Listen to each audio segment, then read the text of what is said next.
নমস্কার। বঙ্কিমচন্দ্র চট্টোপাধ্যায় রচিত বন্দে মাতরম গান লক্ষ লক্ষ দেশবাসীকে ভারত মাতার সেবায় উদ্বুদ্ধ করেছিল।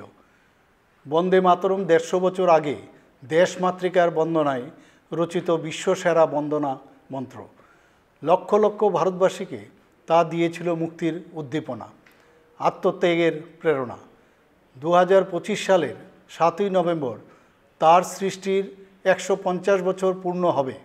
এই উপলক্ষে দেশের মাননীয় প্রধানমন্ত্রী শ্রী নরেন্দ্র মোদীজির আহ্বানে ৭ই নভেম্বর ২০২৫ থেকে ৭ই নভেম্বর ২০২৬ পর্যন্ত সারা দেশ জুড়ে বর্ষব্যাপী বিভিন্ন কর্মসূচি গ্রহণ করা হয়েছে। সারা দেশের সাথে আমাদের রাজ্যেও ৭ই নভেম্বর ২০২৫ রাজ্য সদরে কেন্দ্রীয় অনুষ্ঠান উদযাপনের মধ্য দিয়ে এর সূচনা হবে। তাছাড়া ওই একই দিনে রাজ্যের সবকটি জেলা সদর, সব মহকুমা ও ব্লকের পাশাপাশি পুর ও শহুরে স্থানীয় সংস্থাসহ বিভিন্ন অফিস ও শিক্ষা প্রতিষ্ঠানগুলোতেও বন্দে মাতরম গান রচনার ১৫০ বছর পূর্তি অনুষ্ঠানটি উদযাপিত হবে। আমি এই অনুষ্ঠানে অংশগ্রহণ করতে সবার কাছে আহ্বান জানাচ্ছি।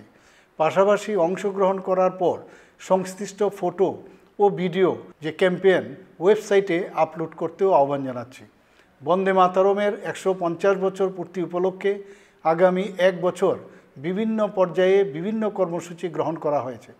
আমি বিশ্বাস করি এই ঐতিহাসিক কর্মযজ্ঞের মধ্য দিয়ে বন্দে মাতরম শুধু একটি গান হিসাবে নয়, বরং ভারতের জাতীয় চেতনা, আত্মমর্যাদার প্রতীক হিসাবে আমাদের দেশের যশস্বী প্রধানমন্ত্রী শ্রী নরেন্দ্র মোদীজির বিকশিত ভারত গড়ে তোলার যাত্রার প্রেরণা সঞ্চার করবে। নমস্কার।